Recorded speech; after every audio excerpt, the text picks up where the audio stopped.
So today we are going to see about the respiratory system. I'm very sorry for this. This respiratory system we should have studied before pranayama. Since we are making all the PPTs while the classes course is on, we are unable to complete the PPT. So we'll cover the important aspects of respiratory system.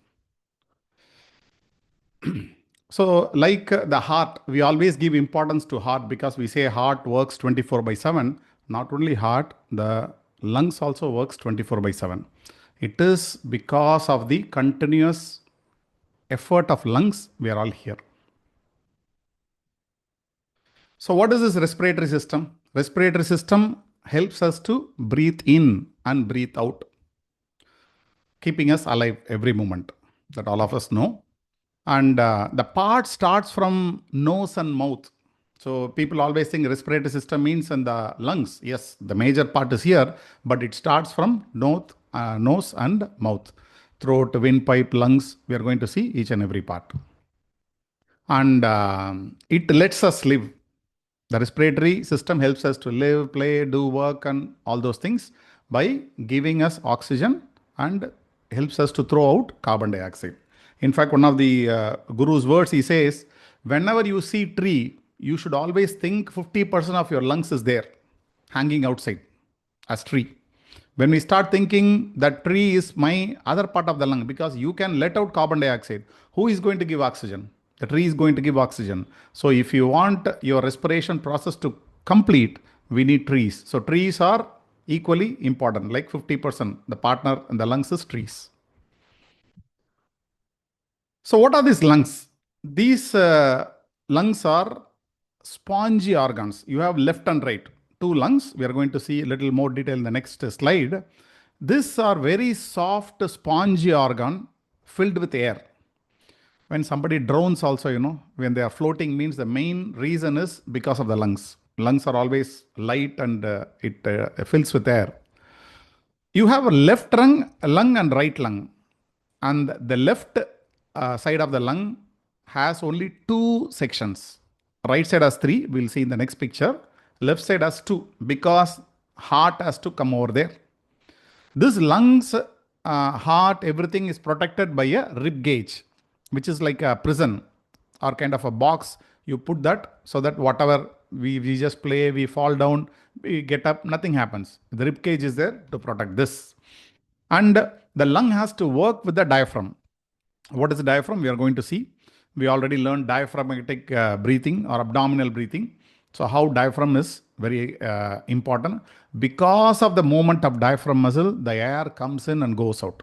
Otherwise, it's not possible. Something is pumping. Who is pumping? The diaphragm muscle is going up and down. So forget here all the thing. We'll focus only on main thing. For example, nasal cavity. So nasal means nose. We know nasal cavity. Oral cavity, mouth. This frontal sinus. Just remember sinus. We are going to see what is sinus and all. So that is there. Frontal, back, we'll forget all those things. Then there is something called pharynx. Pharynx is a junction point where your nose and your mouth, everything meet at a common point called pharynx. What is that? We will see that. Then there is something called epiglottis. This is like a valve. So that valve, what it does, we are going to see. After that, larynx. It is also called a sound box. So pharynx, epiglottis, larynx. Now there is a pipe. This is called windpipe or trachea. Then you can see bronchus. From this windpipe, left and right, two tube goes. The left and right both are called bronchus. And from this tube, further small thing goes. It is called bronchioles. And in end of the bronchiole, you will get alveoli. Small balloon like that, which also we are going to see. And this is the diaphragm. Now, when we inhale, the diaphragm will become straight or slightly moves down. When we exhale, the diaphragm moves up. So it's like a bellows, which helps us to breathe freely. This is the right lung. It has three compartment or three, divided by three, whereas the left lung has only two, because you can see there's a small caving inside. Now, why the caving is, here only our heart sits. So our heart and lungs are very close to each other. See, all of you might be already knowing. Since this is for beginners, I'm just saying all these things. If you see biologically, where the heart was there, while the baby starts forming in the womb, the heart was there in the head. If you see the small cell, what it forms, slowly it descends, it comes here. How come it comes here? Why can't it go down? Nobody knows. How from a small cell everything forms, it was there here and there, and after some time it settles in a particular place. Nobody knows. These are all intelligence inside us. So when the heart comes down, this is accommodated by this left lung. So left lung, like a friend, it accommodates the heart. So the heart and lungs are very closely connected, and they are operating parallelly. Whatever heart does, it simply circulate. Whatever it gets from the lungs, it circulates through the entire body. Again, it gets back to the lungs. So this is what we need to understand. Other thing, pleural cavity, phenod, sinus, we'll leave all those things, which is not required for related to yoga. So if you want to compare the respiratory system, it is like windows, doors, and fan, like that. We have windows, doors in our home, similar to the lungs. Like you get air through windows, doors, and the fan circulate. That's what lungs does. It takes air and gives out carbon dioxide. So what is the starting point? The entry point is either nose or mouth. You can breathe through the mouth, you can breathe through the nose. So in yoga, unless until specified, we should always breathe through the nose. Only few pranayamas, you have to use your mouth, otherwise it's all nose. So these are the two gateways. I can either suck through the mouth or through the nose. I can get the air inside. When it gets inside, the starting part of the nose, it has a tiny hairs called cilia. Now, what is the purpose of tiny hairs? It traps all the dust. Whatever dust it has, maximum it traps. It not only dust, pollen, germs, whatever it is not desired for us, it will be filtering that. Now, what other thing it does is the nose also warms the air. See, whatever be the temperature of the air, if the air is cold, too cold, it warms up. If the air is too hot, again you have moisture inside, it cools. So it kind of air conditioning. Who is giving air conditioning? Our nose gives air conditioning. Accordingly, it changes the property of the air so that the lungs are very delicate.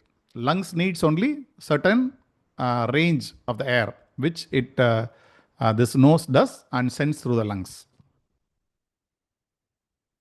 So this is why breathing through your nose is healthier than mouth breathing. So when we find anybody, I think one of the participants also explained, somebody came with breathing more through mouth. This is, there are something, but these are all comes under therapy. If somebody is breathing through the mouth, it's better to, because we are not teaching therapy here. If you know, you can handle it. Otherwise, you can send to right person. Somebody you feel they are breathing more through the mouth. It's not desired. It has become a habit for them, due to which a lot of problems may come. So what are the main parts of the respiratory system? One is nose and the mouth, which are the doors, entry doors. Second, when it enters, then it goes through windpipe. That means you can see in the front. When you inhale, you can see it's going through the throat and chest area. So windpipe, because the air goes through it. Then you have left and right, two spongy organs, lungs. Then from the windpipe, you will get right and left branch, which you call bronchi. And from that main branch, further small branch will go, we call as bronchioles. End of the bronchioles, you get a soft sponge called alveoli. Now, these are the sponges always dipped in the blood. So due to variation in density, when the blood flows through it, the carbon dioxide is absorbed, carbon dioxide is given back and oxygen is absorbed. So the exchange of carbon dioxide and oxygen happens in alveoli. And diaphragm, we have seen the bottom muscle. Diaphragm is one of the strongest muscle, because that needs to be strong. It is always moving all the time. Now, if you see here, this is windpipe. I inhale, straight away it goes to the windpipe. From the windpipe, right and left. So bronchiole, the right and left bronchi. And after that, wherever it stretches back, we call that as bronchioles. You see here so much caving. So this is for the heart, and that's why the left side of the lung is slightly lesser in size than the right side of the lung. Now you see here, we are going to see that also. This is all supported by rib cage, covered in front of it, and it is all totally tied up, or all front and back. So it's like a kind of a good steel box. You have iron protection everywhere, something like that. The entire cage is made. So when we inhale oxygen and exhale carbon dioxide. So that's the first process. When I inhale air. It is not only oxygen. If you see, it is 78% nitrogen, 21% oxygen, 1% other gases. So whatever you inhale, it's only 21% oxygen is there. So that, but all along with that, lot of nitrogen goes. So our lungs only absorbs oxygen and nitrogen doesn't react. So this is also wonder. I take more nitrogen than oxygen, but nitrogen doesn't affect our system. I again breathe out. When I breathe out, the nitrogen comes out. Along with that, carbon dioxide comes out. And more interesting part, oxygen also comes out. How oxygen comes out? Whatever 21% oxygen I'm inhaling, I inhale, I breathe out 16% oxygen. I'm breathing more oxygen than I can inhale. I'm only absorbing 5% of oxygen. Now, this is where our pranayama or yoga or doing slowly helps. Now, you are absorbing only 5% oxygen. If you increase your lung capacity, if you inhale deeply and exhale deeply, this 5% you can increase to 6, 7, 8, 9, 10. So suppose if I absorb all the 21%, that means if I inhale and exhale, I absorb all the oxygen. For example, let's take, if I am able to do it, then your 4 breaths or 5 breaths equal to my 1 breath, correct? You will take only 21% or 20%, like every 5, if you put 4 times you will breathe. But within 1 breath, I will get it. So this is one way of seeing. Is the oxygen is scarce? It is available, right? Why I am worried about 5 or 10? Let it go waste. No, that's not the problem. If your system is so efficient, you will absorb more oxygen. If your system is less efficient, you will not even absorb oxygen. Remember, people in deathbed with life support, after some time, body will not absorb oxygen. If your lungs becomes weak, then even the oxygen will be there, but you will not absorb. The more you keep your lungs strong, you will absorb more oxygen. So we exhale more oxygen.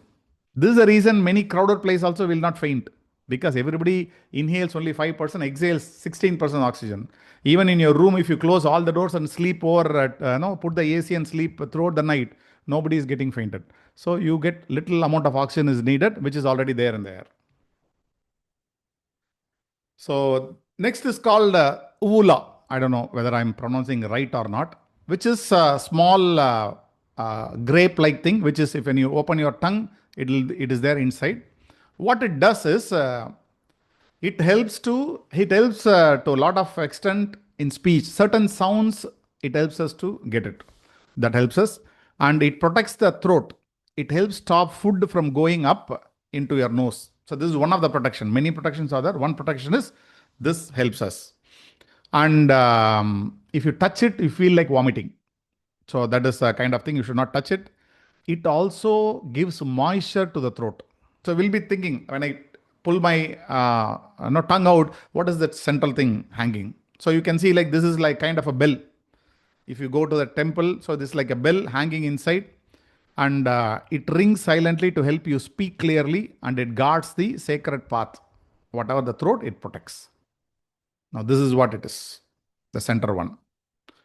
And left and right, tonsils. People you'll be seeing they undergo tonsils operation. That means what? They will throw it out? No.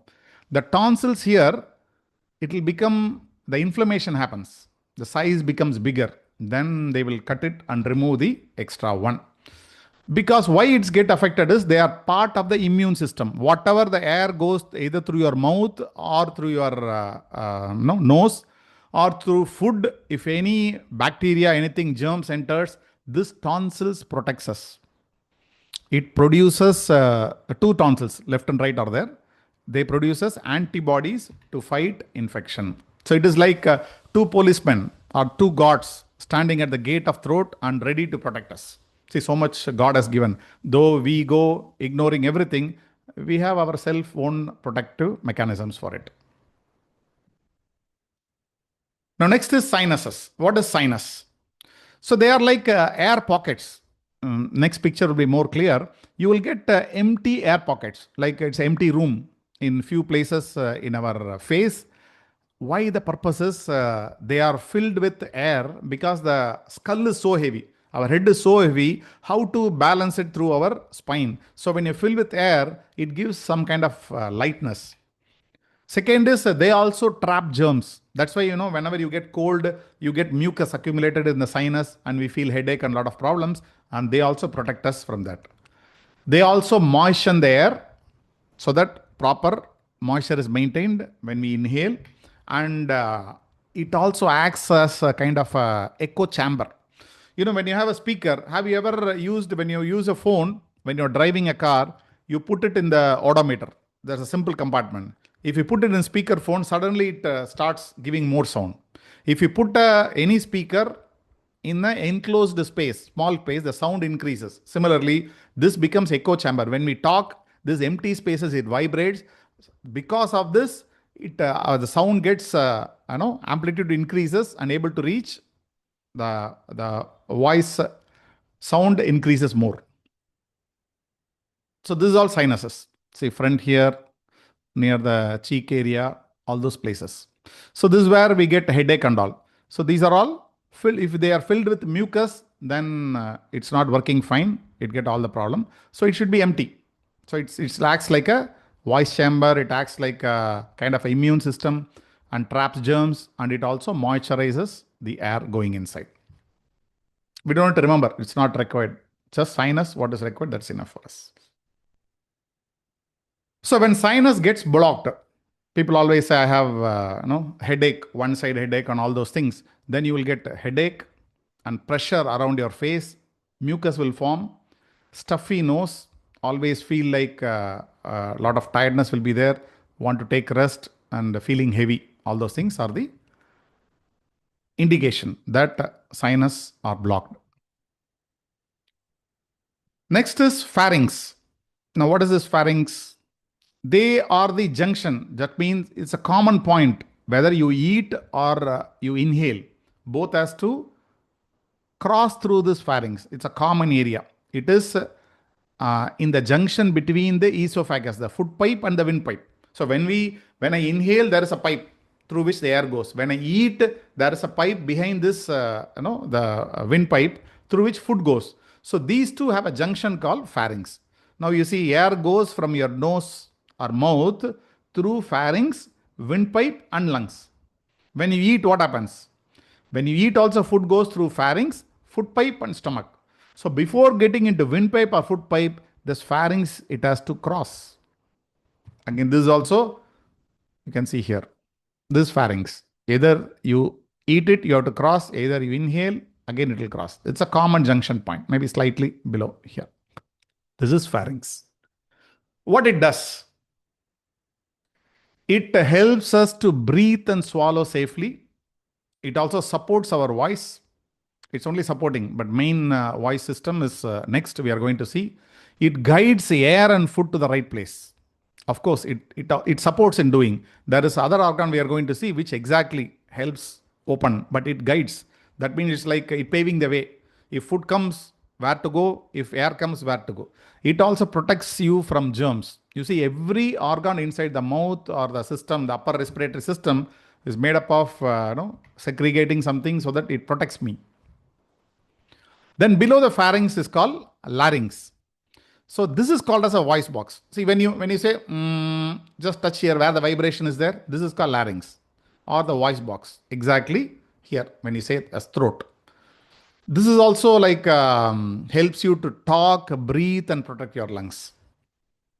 It is just below the pharynx. So pharynx, larynx, it's all close to it. And it is above the windpipe before entering to the windpipe. So what larynx does? Inside the larynx are two tiny folds called vocal cords. When you talk more, we say like my vocal cord is tired. When you feel tired, this is a vocal cord. It's a kind of a muscle which opens and closes when air passes through them. They vibrate. It's a kind of, when you say, when you whistle it, like that, when you whistle, the sound is coming. Similarly, when you talk, the muscle closes and gives certain kind of, the sound comes. So you can call that as a musical instrument. So when you breathe, it opens wider and makes your air to go in and come out. It also protects the lungs. When we swallow, it closes up to stop food or water from going down the wrong pipe. So again, this also helps to prevent either air to go through the esophagus or food into the windpipe. It should not go, it protects us. So if you want to understand on the gross point of view, it is a musical instrument inside the throat. When the air comes out, like I'm just blow the air into the flute, I get a sound. So here when the air comes out, I get sound. So it's called as a sound box. Next is epiglottis. Epiglottis is a kind of a valve or a door, open or close. When we breathing, the valve is open so that air goes to the windpipe. When we are eating, the valve closes the windpipe and opens the food pipe through which the food goes, whether you drink or eat food. I think it will be clear here. See here, this is the epiglottis. Now epiglottis is open. Open means I'm inhaling here. The air is coming like this here. It goes here. Now, suppose I'm eating, this should be closed, right? Now see here. When I eat, this will get closed. This will be closed totally. Then if I eat something, it goes here. See, these are two pipes very near to each other. Here, this is called windpipe. This is the food pipe. So both are just parallel, the common wall. So this is open now. When it is open, air goes. Because this is a negative pressure. When you suck, you will be sucking. So the air is coming here, it goes. Immediately when I swallow, I'm just inhaling. Immediately if I swallow, this will close. So by closing means the food will cross this, like here. This is closed. Yeah, the air will not, food will not come here. It will go on the back side. This is epiglottis. This is very important. This epiglottis, see, every time, all time of the day, whenever we swallow anything, is always working. So this epiglottis will say, if the food comes, epiglottis will say, close, windpipe close, I will put it in the food pipe. If I take food, if I inhale, then epiglottis will close the food pipe and open the windpipe. So it's like to understand on the gross level. Next is the windpipe. Windpipe is a very some 10 to 15 meters tube which is here from the stomach and the nose. It is called trachea. The technical name is trachea. You can call as windpipe. It's a tube-like structure that connects from the upper respiratory system to the lower respiratory system. It connects. It's a pipe going inside. When you breathe in, air travels through the nose or mouth down the windpipe. Without crossing windpipe, it cannot go. Now, there are some germs, maybe our bacteria we might have missed. So what happens here? There are cartilage rings. We'll show in the next picture. Kind of ringy structure. You can see on the back side it is there. So here also you get all the kind of arrangement where it can absorb the bacteria. It sits in front of the food pipe. We have seen in the earlier this thing, epiglottis. We have seen this windpipe is front side of the esophagus. Now see, this is what the windpipe. These are rings like, have you seen the drain pipe in the kitchen or the wash basin below, a flexible thing? So it's very flexible and very strong. When you get this kind of rings, it will be very strong. So it's very strong and very flexible also. So this length is around 10 to 12 centimeter long and it's a main passage. It's like a kind of a highway through which all the air goes. After that only, it's going to divide into two branches. So the cartilage C-shaped rings help them to support this structure. Like we don't have bones, so this forms as a bony structure to protect it. Inside the lining, if you see this bigger pipe, inside the lining, it's also moist.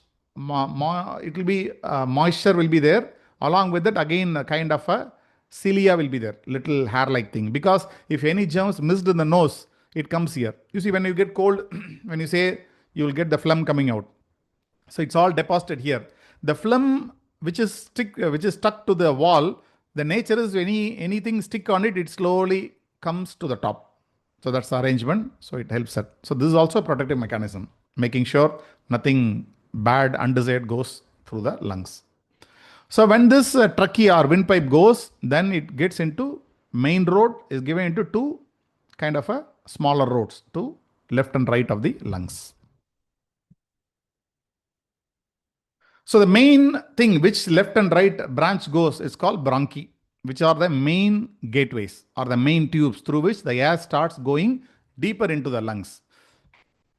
When you go deeper, then further it is divided into small tubes. You call that as bronchioles, which are narrow paths, small branches coming out of it. These small branches guides the air to further deeper into the lungs. And finally, it ends in alveoli, which are tiny balloon-like structures. That is the end point of the air to go in. So that is always dipped in the blood, which is going around. And due to difference in the density, it keep on absorbing whatever is desired and carbon dioxide out. So this is the windpipe, this is the bronchi and bronchiole. And when you see this picture, see we have three lobes, upper part of the lobe, middle and lower, upper, middle, lower. But here it is slightly small. And end of this, you see this is a balloon-like structure. It is like end of everywhere. You get this thing. This balloon-like is alveolis. You can see better here. The alveolis are not there, but end, assume every end you have a small balloon. Call that as alveolis. So this divides. The trachea is divided into two, branching into network from bronchi to bronchioles. Now you can see here. These are called alveolis. So it looks like the upside down tree. If you make it upside down, then it looks like branches, and this becomes like the stem and the root like that. When a tree is placed upside down, it looks like that. So what are these alveolis? They are all very small bubbles. Each lung contains 300 million alveolis. So much alveolis are there. Here is where the oxygen is absorbed, carbon dioxide taken from all the parts of the body. Remember, carbon dioxide just not generated. Every cell we are giving oxygen. This air goes through the blood and the blood supplies oxygen to all the parts of the body. From all the parts of the body, who is generating carbon dioxide? Every cell generates carbon dioxide. That's the waste coming out. So the blood takes back all the waste and gives to the lungs. In the lungs, the carbon dioxide is given back to the air and we exhale. If you see the surface area of the alveoli, it is equivalent to a tennis court. That is so much thing packed in very small. So if you open it, it becomes so big. So such a huge thing is being squeezed and kept inside so that we absorb all the air and exchange of our carbon dioxide takes place. So what are the waste we call? Not only waste, our lymphatic system helps and does, and this is also a very important waste because the carbon dioxide, if it is not expelled out, it creates a lot of problem. It has to happen all the time. So blood carrying oxygen goes in and gives it to the alveoli. The alveoli takes oxygen, supplies to the blood and to the entire system. Again, water from the entire system, the carbon dioxide comes back, gives to the alveoli. Alveoli gives it back to the air and the carbon dioxide comes out.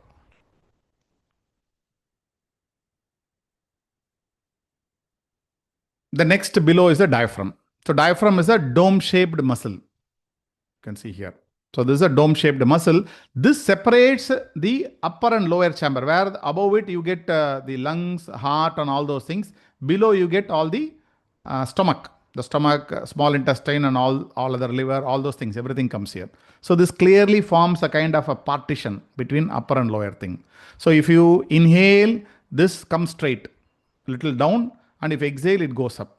So when it comes down, when you inhale more air, it accommodates more air. Similarly, these are ribs. In between are the intercostal muscles. The muscle also expand. So when you inhale, not only my diaphragm comes down, but my ribs also expands to accommodate more air.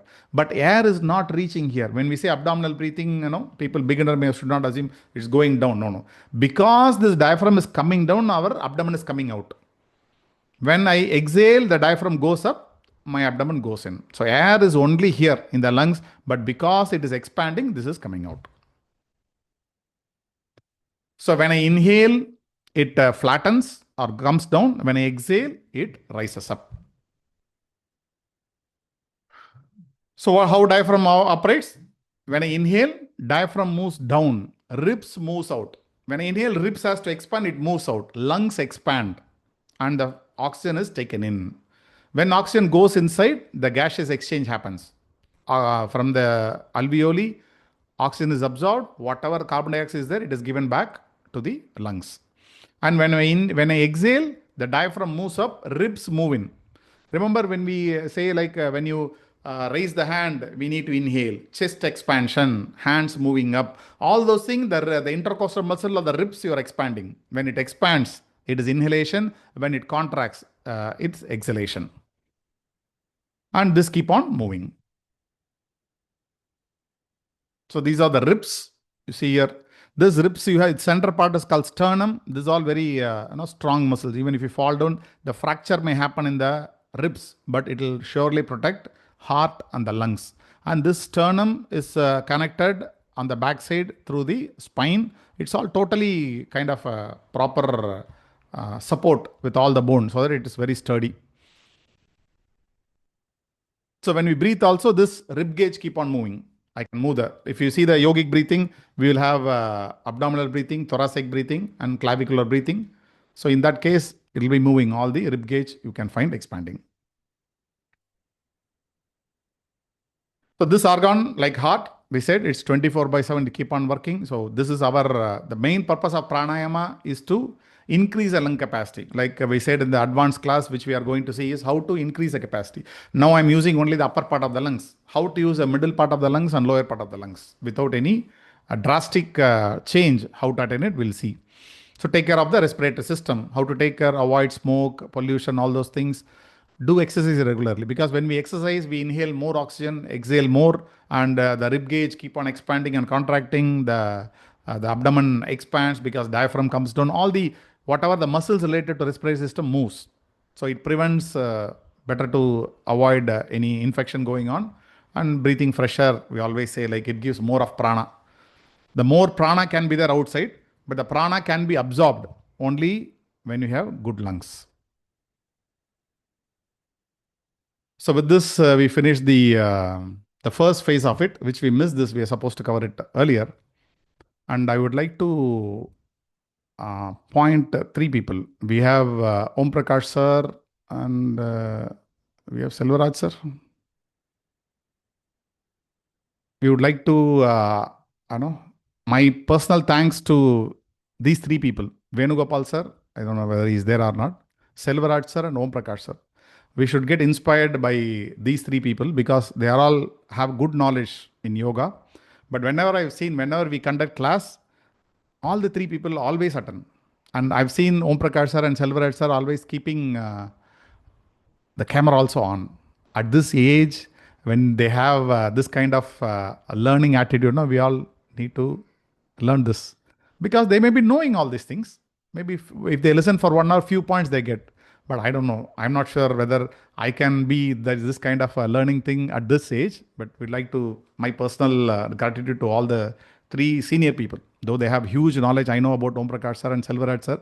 Om Prakash sir attended, he did MSc in SVASA and many courses also he did. Selvaraj sir did all our ashram courses. Whatever courses I think he finished more or less everyone. Still they used to come here. And Venugopal sir I've seen many times. I think he's not there, both the two. So thank you so much, sir. Thank you, Om Prakash sir, for being here. So this is, we come to an end. Now regarding the next phase. So next phase, one thing is we don't want to put... Sir, just one question, sir, as usual. Yep. Today I learned something, so I have to ask a question. Like you said that 5% of the oxygen is retained by the body. Now what happens to the nitrogen? So this is a fresh question. That goes out. The nitrogen simply goes out. With pranayam, my capacity to hold the oxygen increases. But then what happens to the nitrogen? That also remains? No. Nitrogen anyway, it will not react to the system. Our system will not absorb nitrogen. The nature itself is like that. Because nitrogen is required for the animals, plants, trees and all those things.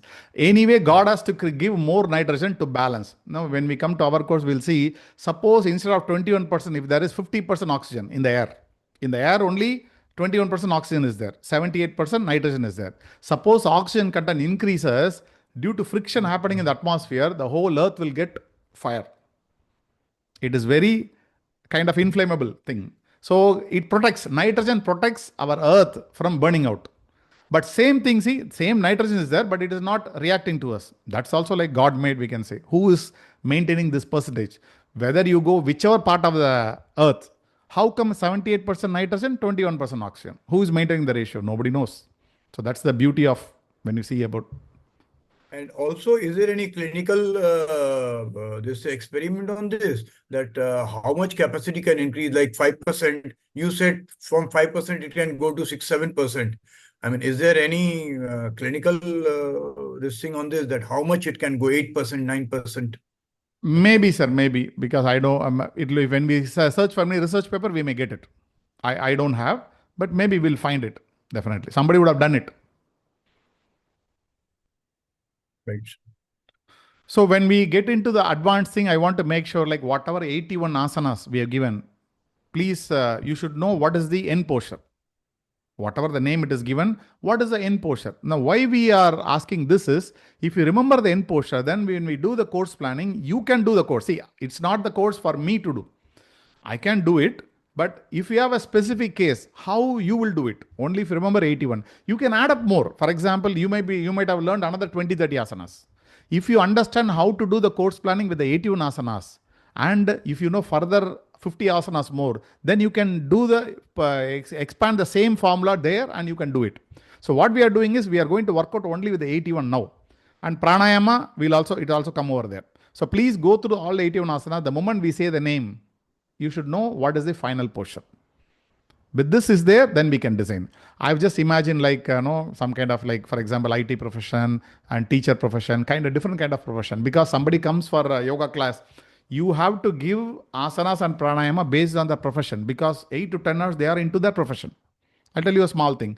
If a school teacher is coming, or let's say if IT professional is coming for your yoga class and school teacher is coming, both are exactly opposite. You cannot give whatever course, the lesser set of asanas to IT profession will not match to a teacher, because a teacher is always standing. When the teacher always stands 7, 8 hours or 6 hours, you have to give certain set of asanas when somebody don't even stand. IT profession means I'm sitting in the computer. Then you need to give a different set of it. So we are going to teach differently. If you have anything in your mind, I don't know, I want this certain case, how to give, we'll also get from you. We will design that plan online when we do it. So here we are not going to put it in the YouTube. We will see whether I can put it in the Google Drive and share or not the recording. Better because this one thing is like, if you understand wrongly, it should not go wrong. So that's the thing, I don't want to put that recording. Other things, no problem, what we learn. But when we learn little advanced, we should be understand clearly. If any doubts, we can clarify that. So it will be like a kind of exercise. You keep a paper and pen, and I'll put the asanas here. Then you start choosing. How to choose also I will say. So I've divided like this: preparatory asanas, milestone, goal posture. Like that I've divided asanas. Certain asanas you should do only for preparation. You should never use later. So those rules will be telling you. This is about the course planning. So course planning, what is the purpose? How I should design the yoga class for every individual. Somebody is old, somebody is young, somebody having a sedentary lifestyle, somebody is always active. Now, what is that differentiate?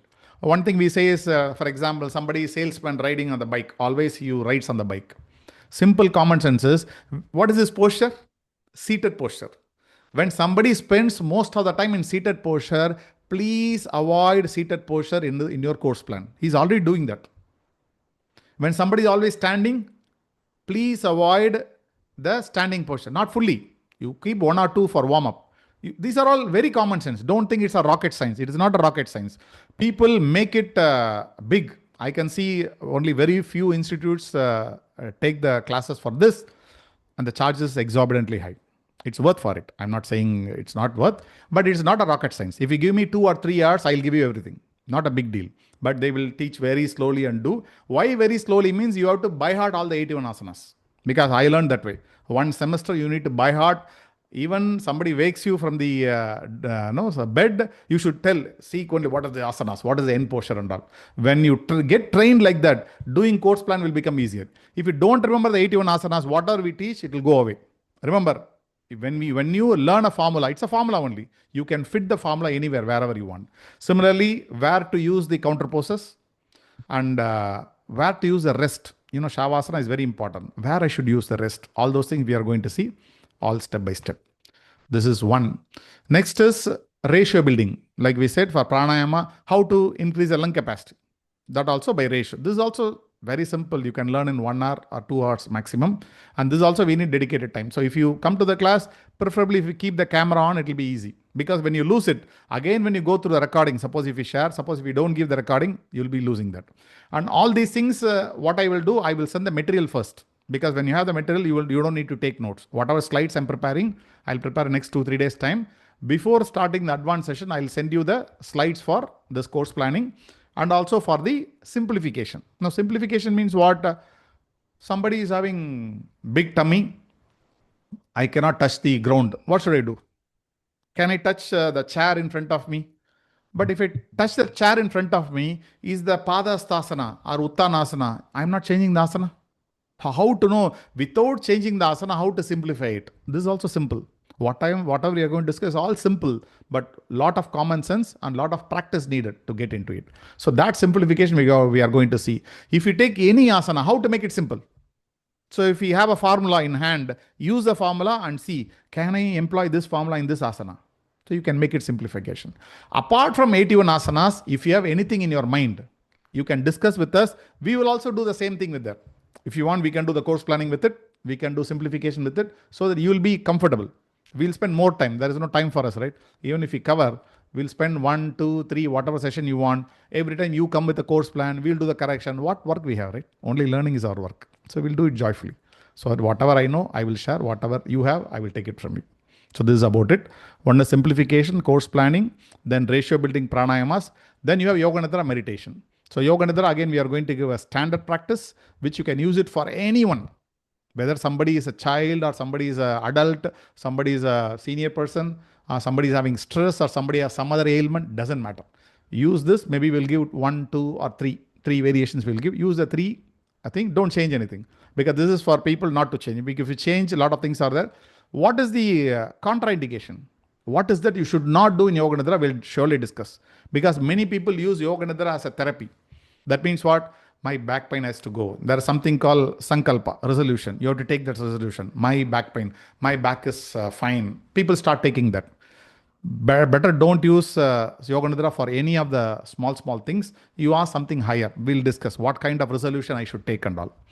When it comes to meditation, yes, we are going to teach. They are also very basic thing, but again, meditation, you can use it for anyone.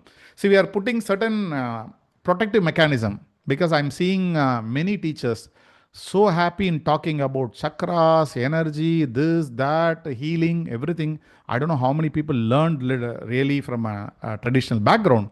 Everybody has become a healer. Everybody has become chakra meditation. No normal meditation. If you give normal meditation, you are not fit.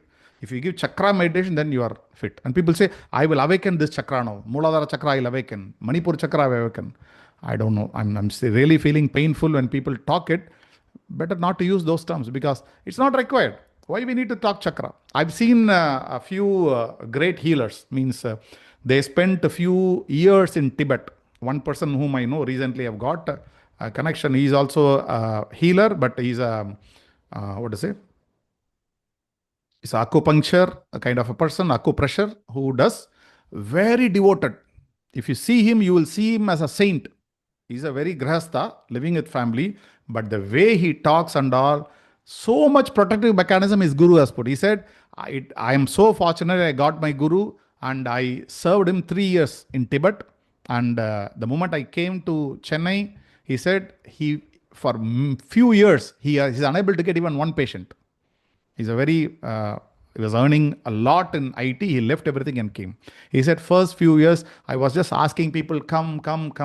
Now it's more than, I think, 20, 30 years. Thousands of people now come. I'm not, because I had a different opinion about the healers and all. But this person, when I saw, I thought, that should be the person. When you are that kind of person, talk about chakra awakening and all. Otherwise, Let's not leave. At least we have some consciousness. We know next janma, last janma, karma. If you do something wrong, this is going to affect us in this janma, next janma. The papa will come. So if you are really want to take something, please put safety mechanism. Even when somebody misuses, nothing should happen. If somebody is not evolved, don't teach the higher thing. Either with your other people, teachers, or the participants. Somebody is not evolved, don't teach. Better, he said one line, he said, that doctor whom I met, he said, there are few people now handle energy healing spiritually. He said, it's not easy. And he said, it is better to let the healing itself go away, the knowledge go away, let get spoiled, but rather than giving to a wrong person. He says, past 30 years, I'm trying to find somebody to teach. Like my guru got me, and I'm looking for somebody. I'm unable to get committed people. He was telling to me, sharing to me. He came to know, I just told him I'm into yoga, then he was sharing few things. See, that kind of thing. He's unable to find just 1 or 2 people he's training now, I believe. In 30 years, he can find only 2 or 3 people. That's the commitment required to do any kind of healing. I never justify any kind of healing. When people does, I will do healing, I'll just smile and go. I'm not here to support, because I know that kind of discipline is not there with us. If you are involved, or if you know somebody involved in healing, don't get into that. If you are the person, I'm sorry, I'm not here to discourage you or talking something bad about it, nothing really about it, but I'm just worried about your safety. If you don't take that kind of discipline, that will definitely come back to you, and not handling properly. Not simply learning somewhere 2 months course I did, I'm become energy healer. That's not the thing. Your lifestyle itself should change. Then only it should go. He said like a few people he trained, and that few people, 1 or 2 people have not used it. He said the moment somebody is not using, we know how to cut it off. From yesterday onwards, till yesterday it was working to them. They may be great healer, but we have the control. When we do something, immediately that healing power will go from him. So these are all kind of safety mechanism. All these people are spending their lifetimes to put it. We can call them as healers or what kind of thing. So we are not touching all the chakra healing. That thing anyway, it will happen. If you do the basic thing properly, those things will come. So if you come to our course, people ask anything, expect something, nothing hi-fi. It's all to the basics. Because when you stick to the basics, everything will go fine. So this is to meditation. Meditation will teach how to use the mala. If you have Rudraksh mala, if you want to purchase Rudraksh mala, we'll suggest you where to get original Rudraksh mala. How to maintain the Rudraksh mala, that's also very important. If you take the mala, it will get dry. If you use any broken Rudraksh mala, that gives more negative energy than positive energy. So how to maintain that mala, that also we will teach, and how to use the japa we'll do, what mantra to take we will do, and how to spend 5 to 10 minutes every day in japa will also help you. In that japa, you can do even whole day also, nothing wrong. So those kind of, whichever the safest practices we'll teach. So this will start, I'm on the way in creating the PPTs. Earlier, I thought without PPT, we'll start teaching or sharing. I thought without PPT, it's very difficult to connect. So I'm preparing, and I need to do a lot of exercise. Like I said, for course planning, different cases, I'll work it out. And when you give something more, we'll add it up. So this is about the next thing. So I need to thank all of you, because now how many? 25 people. Now today, just respiratory system. I'm not the master in respiratory system. I just know few things, and you have a lot of faith, and you have come here. I know just you would have attended many classes earlier also. I would request all of you to come and take this knowledge, because this doesn't belong to me. I learned from somewhere. I just sincerely learned, and for many years I'm just following that. I'm just sharing. That's all. So not expecting anything. If it benefits everyone, why unnecessarily pay more money and go and learn, right? When we get something, it's very, very, very simple. I don't know why people keep it very close. I don't want to keep anything close. We'll do it, and we'll create a beautiful society. So thank you all of you. Any feedback? Anybody wants to help us? You can, if you have, you can contribute to us. If you have hands, you can help us. So my Bharat, my culture, we want to keep it free all the time, but I know I cannot do everything free. Yoga Sutra, definitely I'm taking through an ashram, which is charging. We are charging. We get some income from that. Hathiva Pradipika, it's ready with me. I'm yet to start the course. All the slides, we have more than 2,000 slides. It took me more than 2 years. So that is also ready. We'll be teaching that. It comes through an ashram. Or if I take also these two, I'll be charging nominal amount. So these things, all other course, we are keeping it free, just to make sure it reaches everyone. So if you are part of it, first thing I expect you is like, please attend all the course, right? But will give. If you attend everything, you will learn, fine. And when you attend this, start teaching. Because many people comes to Yoga Sutra class, they will say like, it's all very interesting. I say like, if you learned it, please start teaching. I don't think like somebody comes, what will happen? What is the difference? We have a lot of people, 140 crores people we have, and we have 800, 900 crores people throughout the world. So please start teaching. Similarly, when we learn something, please start teaching. And you can always message me through WhatsApp. If you want to call, yes, you can call, but you can keep the last option. So if you want to support us, you are welcome. Even 10 rupees, I feel that it's a pressure to me. So that's not compulsory. Please don't take another way. If you come to the next class, that I'll be so happy. You don't need to pay anything, but come to the class. That is very important. Serve to other people. When you learn something, please give it back to the society. That's the one thing. Now I just leave it to you. Somebody wants to say anything, please. Welcome. So will this be the first of its kind? This yogic prescription. It is more like making a yogic prescription, isn't it? So will this be What, the sir? first of its kind? This teaching how to prescribe yoga. Basically, It we is. are making a yogic prescription for people. So will this be a first of its kind? No, it is there. That's why I Are said a few institutes always teach. It's not Mhm. reaching more people. I found it was so valuable. Two things attracted me when I learned this. One is Yoga Sutra, second is course planning. I was attracted too much. I don't teach asanas and pranayama, so I just kept it. Then I thought, why should I? I learned, I always refresh, and when people ask, I'll give suggestion. Though I don't have any hands-on experience with people teaching anything online asana class, I thought, why should I keep it with me? I have notes, everything. I thought I can make it ready. So I just prepared the slide sometime back, but now I'm polishing and make it given. Anybody can use it, sir. No big science and all. Simple common sense, but a lot of valuable things are there. Many times we make a regular mistake, very common mistake is we'll try to avoid the counter pose, we'll not give rest. Sometimes they'll feel pain after doing thing. They'll be feeling like so exhausted. When they finish any asana, pranayama, any session, they should feel refreshed. More energy should come out. Similarly, after meditation, headache should not come, sleep should not come. After meditation, you should feel fresh. These are the symptoms that the process has gone well. If we make any mistake in the process, it will not reach them. See, there are two things. One, teacher can make a mistake, other student can make a mistake. If they make a mistake, it's not in your hands. You can teach as right as possible, but following them, it's left to them. As far as we are teachers, we should not make any mistake. And if they make mistake, we should be able to find out. Similarly, breathing. Many people simply shift. Yesterday I 6 seconds. Now today I'll make 8 seconds. It should not go because breathing should happen very slowly. So we'll be learning all those things. We'll go through.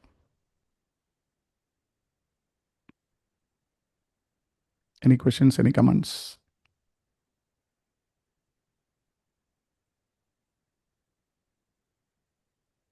It was a wonderful course, sir. Thank you very much. Thank you, ma'am. I never thought I calculated roughly it's coming 36 or 37 hours, so total 40 hours. When Arvindji asked, he's the person who started this, he created only, because for him only I just created the course. I thought then Arvindji, why don't we get to everyone? So he has accepted, otherwise it'll be only with him. It is close to 40 hours. I'm so happy. 40 hours I'm able to prepare within short period. So otherwise, I thought this I will take after 6 months or sometime comes. Whenever pressure comes, no, and the moment I give a commitment, I need to honor it. So that was standing first, and it happened. Maybe another 15, 20 hours will go for other session. It should be on 50 to 60 hours. Seems to be like a good amount of hours spending to learn the basics. When are we starting this, sir? Sir? When will we be starting this advanced? Maybe Sunday will start, sir. Sunday morning. And I just want your feedback, like which hour? I feel like night 8 to 9 should be okay. If you put more, it'll be difficult. What is your convenient time, any of you? Because at daytime, I don't think many people can attend, right? Yes, sir. Maybe 8 to 9 would be ideal. maybe 8 to 9 will be sweet time always. Morning hours should be okay for the yoga people, I think. 8 to 9. 6 to 7 or 6 to 7. like that. Yeah. I have a problem. I cannot get up early. I have a problem. So I don't keep any class in the morning. We can Otherwise, I know. practice with whatever you have taught us in the morning, so that would help us to plan, like, we can do that also. The 81 asanas, whatever we have said in the class. Yeah. That would be ideal. Okay. So Sunday morning we'll meet. I'll give you certain exercise and what to do. Please try to follow that and the 81 thing. If you do it parallel, then only every class will be meaningful to you. Yes. That we will plan. Sure. So we'll be meeting every Sunday. No, sir. Sunday will start. Every day we'll have. Every day 8 to 9 we'll have, except Tuesdays and Fridays where I have Yoga Sutra classes. That I cannot do. So Tuesday and Friday, except that we'll have in the evening. I'm just thinking if somebody cannot do evening, what to do in the morning, let me come out with that. I cannot take morning and evening 2 times. But if I can able to record, if I'm able to record, I'm just thinking whether to play or anything. We'll see. I'll just check it out. If I'm recording, I'll share the Google Drive. I'll not put in the YouTube. I don't want somebody to come and say like, people always want to own something. I don't want to own anything. So it will be every day 8 to 9. Yeah, every day except Tuesday and Friday. I'll just check it up how many hours it will take. If it takes more, then we need to check it up. It should not extend more. Maybe 10 days we should be able to finish. If that is the case, then we can have 1 hour should be okay. I need more of exercise. If you already have done the exercise, I'll post it maybe tomorrow, day after tomorrow, what to do. If you come with that, then the 1 hour will be very useful. Otherwise, we need to take a little more time. That we can practice it in the morning and then we can do the. That's better. That would be better. We'll be prepared. Yeah. That would Yes. give us a Be clear prepared. idea. Yeah. True. Very true. Sir, I don't, Hariam, sir. I don't know if I have the list of all those 81 asanas or if I missed them. Anyway, it is there. I will send you separately a PDF or something in the group. And it is there. The recordings are there already in the YouTube. So you can go through that. I will give you the list of asana. What we need to do is asana name, final posture. That is enough. Okay. Yeah. If you remember the Exactly. steps, that is great. If you remember the steps, that will be very good because the course plan we need how you have to do that asana. If you remember that, you don't need to do. Not everyone can do all the asana. If you remember how to do, what is the step? First, lying down, this thing, that thing, what to do. Remember, final posture is very much required. If you remember this, then planning will be easy. If I don't remember this, then how will I choose this posture? That's not required. Very difficult. Is APMB the essential book for this? I mean, we will be doing on the BHARATH School of Yoga. Yeah, most of the asanas, APMBs are there. We have taken from Krishnamacharya tradition also many asanas. So that is there. For that, you have to see the instruction only, sir. Whatever the demo, the videos are there. If you see once, that is enough. Because 81 asana, in that 81, I'm sure 30, 40, all of you know. PM1 itself, 17 asanas. That no need to say, that everyone knows. So maybe another 30, 40 you need to see. In the 30 also, maybe 10 will be little difficult for you may forget due to name. That you remember the final posture. If you read once the instruction, then you will know how to do it. That's enough. If you come with that, when I say this asana, if you remember the final posture, that will be very good. Then you yourself. Helpful if you could, sorry, if you could give us that 81 list, that would be great. Just one feedback I would like to share. You remember you said in the body, mind, and that coordination, the Padahastasana. Literally from that day, I'm doing regularly, and I myself have improved. So I'm just waiting for the day that my head touches the knee. My hands have gone down. Honestly, from that day, I'm sincerely practicing that. And it really worked with me. And I'm so happy about it, sir. Thank you so much. Like how the visualization technique has helped, like how we have to go for it. Really? I'm just waiting. There is some in between I left off. I understood because of this periods and all those things, I left it off in between. So I could see I can resume it. But yes, that has improved literally. So I'm just in the practice of, I have taken it myself, Sankalpa, for around 26 to 28 days or 48 days. I'm seeing that my head should touch the knees. I'll get you the photo. I'm just waiting for that. Thank you, sir. Don't thank me. I'm a copycat. I will copy whatever Guru says. I'll put that in mind. I'll share whenever I talk. So it is not my instruction. I listen. Even I have not practiced. I will listen. I will just saying something I practice. That worked very beautifully. It's working. So one of the toughest asana, probably I was not able to do this all these years, but I was so happy and I wanted to share it with you that it worked. But yes, it has to come to the final stage. It has not come yet, but I'm sure it will come. That's for sure. Thank you, sir. Thank you so much. Thank you to the great gurus and the masters. Thank you. I would request Om Prakash sir to share. Yeah. Tell me, ma'am. Who is that? Sir, any gurus or anywhere, we don't know that text and all. But அதெல்லாம் ஒரு முகமா கொண்டு வந்து நீங்க எங்களுக்கு கொடுத்துருக்கீங்க. அதுக்கே நாங்க வந்து ரொம்ப தேங்க்ஸ் சொல்லணும் சார் உங்களுக்கு. எனிவே நாங்க வந்து தெரப்பியா இருக்கலாம், யோகா டீச்சரா இருக்கலாம், என்ன இருந்தாலும் எங்களை நாங்க வந்து ஒரு ஃபைன் டியூன், இது நான் தப்பு பண்றேனா, அதை நான் தப்பு பண்றேனா, அந்த ஒரு கரெக்ஷன்ஸ்க்காக தான் நான் வந்து இந்த இதுக்கு வந்தேன். நான் உங்ககிட்ட பர்மிஷன் கூட கேட்டேன் சார், நான் வரலாமா அப்படின்ட்டு. நானும் வந்து என் ஃப்ரெண்ட்ஸ்க்கும் ரெக்கமெண்ட் பண்ணி அவங்களும் வந்துருக்காங்க. தனமணி மேம், அப்புறம் இன்னும் கண்ணன் சார் வந்தார். அவருக்கு வந்து நம்ம இங்கிலீஷ் பேசுறது கரெக்டாக புரியலன்னா அவர் ஆடியோ மட்டும் நம்ம அனுப்புகிற வீடியோ மட்டும் பார்த்துக்கிறாரு. அதனால நாங்கள் வந்து அதுதான் எங்களை நாங்கள் ஃபைன் டியூன் பண்ணிக்கிட்டு இருக்கிறோம். உங்களை மாதிரி ஒரு எக்ஸ்பர்ட்ஸ் வந்து எங்களுக்கு அதை வந்து கொடுக்குறப்போ எங்களுக்கு அது என்ன வார்த்தை இல்லை சார் தேங்க்ஸ் சொல்ல. Thank you, ma'am. Thank you. Thank you, sir. Thank you so much. I want Om Prakash sir to share. He is doing Surya Namaskar very slowly. I'm really shocked by his experience. Sir, can you share a few minutes about what are you're doing Surya Namaskar very slowly? What is the effect you got? Please. I wish I had the flexibility like Nagin sir. Nagin sir has got more flexibility than me. He also does very well, in fact, these things. Actually, sir, what happened, I'm sharing this with all of you. You see, not this year, last year, during the Diwali, the first time my BP, shot up. First time. And that was because, I was studying so hard for my MSc that for about 1.5 years, I was not performing any yoga. I was just studying yoga.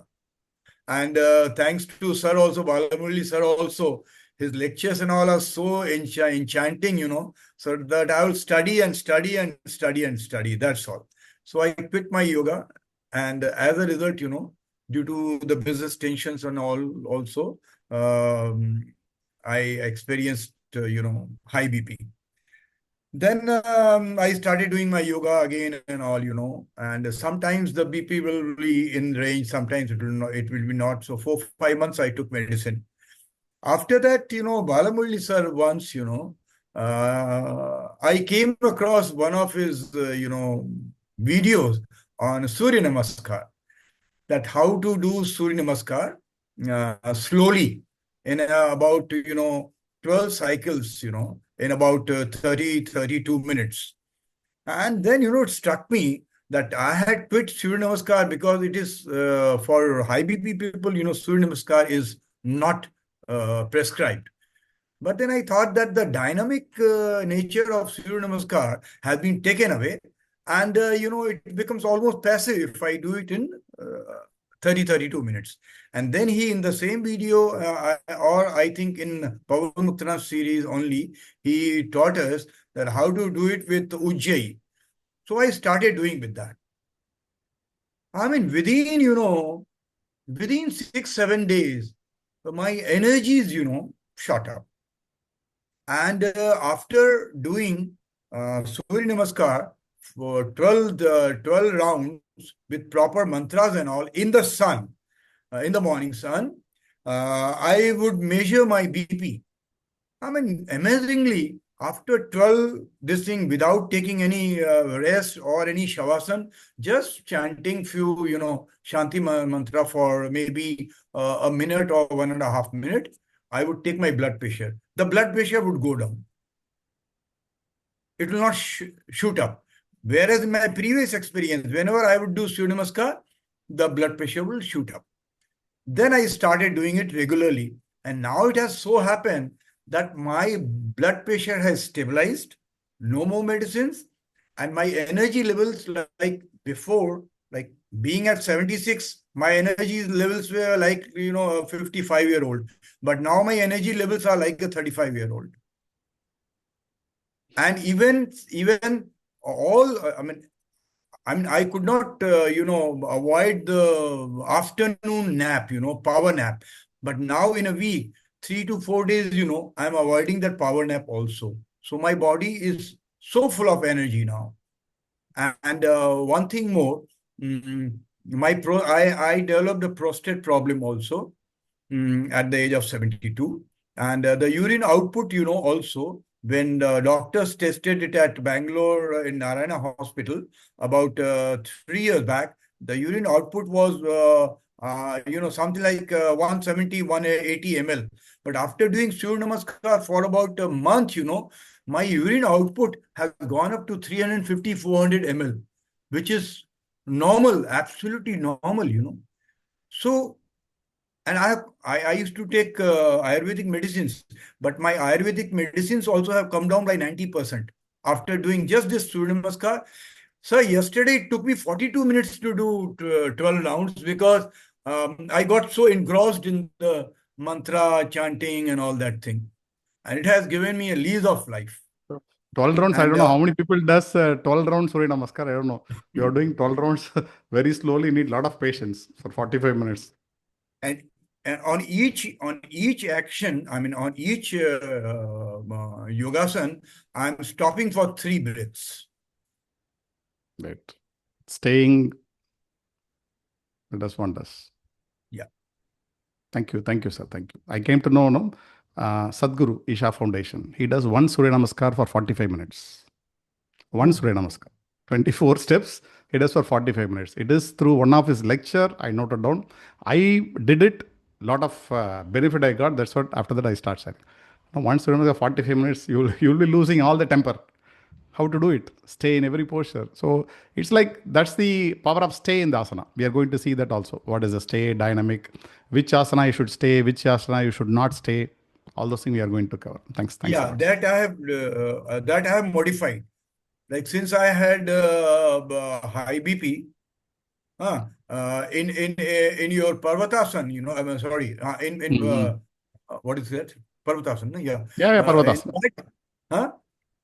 Correct. You're right, sir. Parvatasana only. Yeah, Mountain in pose. Parvatasana, in Parvatasana, I'm not staying for long because the heart is in the upper position, as you taught us. Okay. Correct. In Shashankasana, I'm remaining more because it's a relaxing asana. So, and also in Bhujangasana, also I'm taking 3-4 breaths, closing my eyes, and I feel that, as if, the sun is, shining here. So all sorts of experiences are happening. And now 1 or 2 times I found that it went up to 42 minutes and I was actually, it really gave me a lot of energy. Yeah. Even PM1 also, it should take at least 40 minutes. 1 hour is also fine. 40 minutes to 1 hour, if PM1, if you do without other thing, that will be wonderful. Our problem is we do PM1 in 10-15 minutes, many people. That's not the way we do. It becomes an exercise. It needs a lot of patience, Mind always to go out, finish fast. Mind will compel us to do. But when you say, just keep quiet, I'm going to do slowly. That itself, you are trying to control the mind. That needs a lot of effort. Thank you, sir. Thank you. Sir, yes, sir. I am having experience in PM1, sir. It is really very helpful for me, sir. As well as in physically and mentally, I got a lot benefits, sir. I'm doing the things in slow. I got better results in home and office also, sir. I really thank you very full for this, sir. PM1 All credit goes to VR School of Yoga. Swami Satyananda, who designed PM1. Okay, you teach very well, sir. That's it's smiling and lot of words I have to say. Very much thanks, sir. I do better in office as well as in home and coordinate with family members also. I feel a lot of happiness with that, sir. Thank you very much, sir, once again. Thank you, ma'am. Thank you, ma'am. Okay, so thank you also. We'll meet in the next class, next course, advanced course. Hari Om, Namaskaram. Hari Om. Hari Om. Thank you, sir. Hari Om. Thank you, sir. Hari Om, sir. Thank you, sir.